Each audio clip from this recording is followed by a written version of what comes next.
Okay, arrestafield bug report number 25. I think this one is going to be the executive summary, okay, because I'm going to tell you where I finally ended up, all right?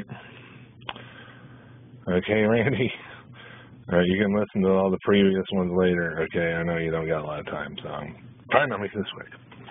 All right, but I was trying on the radio, I was trying to get to the issue, and I couldn't quite get there. But here is the key sentence that I got out of the statute that I was reading. All right, in order that the accused and the arresting officer may simultaneously see and speak to such magistrate or authority. See and speak. That's what gave me the idea that this is not just a due process issue about the traffic tickets and the issuing of the summons. It's a freedom of speech issue. That's what I'm driving at. The First Amendment of the federal Constitution. That's what I'm driving at, okay? So, you know, when you say that I'm making a frivolous argument or superfluous, you don't know where I'm going. So you can't make that judgment call without knowing where I'm going with my argument. And you didn't know that. Okay, what is the whole purpose of a hearing? What's the whole purpose of freedom of speech? So that you can be heard. Okay, what's this nonsense about, you know, like a tree falling in the forest doesn't make a sound? If nobody's around, well, yeah, it does make a sound. But the point is, you know, does anybody hear it? It doesn't matter if nobody hears it. What's the whole purpose of freedom of speech if nobody hears you? All right? The person that needs to hear you or should hear you is the magistrate, not the cop. Okay, so, you know, while you're sitting there in your car and the patrol car is behind you and the policeman comes up to you, everybody starts thinking, oh, should I talk to the cop or not?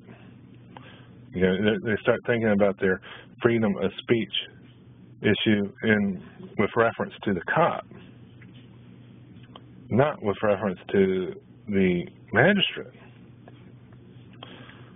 Okay, and I'm telling you, before they issue the summons here in Virginia, I know it works differently in Texas, so let's stop bringing up Texas code. All right, you all brought up Texas code. I was talking about the situation here in Virginia. Texas code doesn't apply. Okay, you guys should know that. There's 49 other states besides Texas. All right, you know, I mean, that's a fact.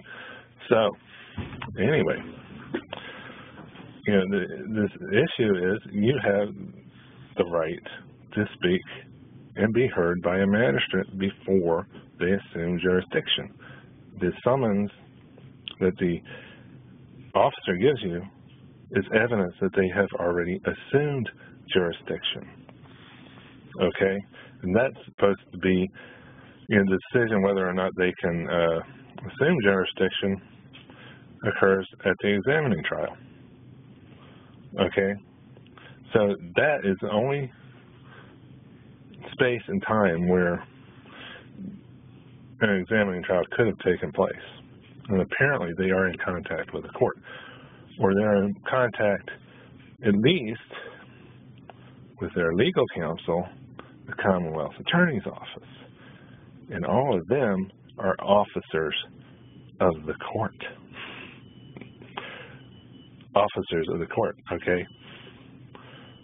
Get it? They are in contact with the court. And these guys should know that, hey, you know, before you issue that summons, officer, you should be, they know this, okay? It's primarily the responsibility of Commonwealth Attorney to straighten out the situation.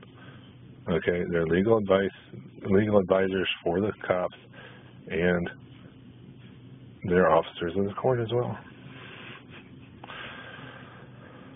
So, and I have evidence of this, that the summons is here in Virginia, okay, here in Virginia, get this straight, here in Virginia, the summons does name you as defendant.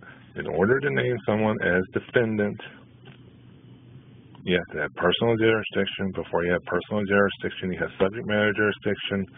Before you can get subject matter jurisdiction, you have to examine the officer. You have to have this examining trial.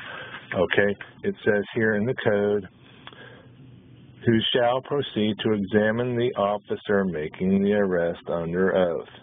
Okay. All right. If the magistrate or other issuing authority having jurisdiction has lawful probable cause, okay, it's the magistrate who needs to get lawful probable cause, not the officer. So we're not talking about, you know, the officer may be searching for probable cause, but he's going to give that information about probable cause to the magistrate, and the magistrate is going to make this decision as to whether or not there really is probable cause. So don't argue with the officer about probable cause. Don't talk to him. You're right not to talk to him, but it's the magistrate who makes the decision. That's another thing I got out of this code right here. You got to read it and pay attention. Okay, I read you the whole thing here, but it just blew right by you because you got your mind in Texas code. You got a mental rut there in Texas. Okay, I call it a mental rut. All right. So you need to get your head out of the Texas code and get your head. Now, I'm asking you to get your head into this particular piece of code. I thought this would be extremely interesting to you because you're always on about, you know, making criminal complaints. And this is the basis. You know, they're depriving you. They have a duty, okay? This is about your duty, their duty, and your rights. They have a duty to give you an opportunity to be heard.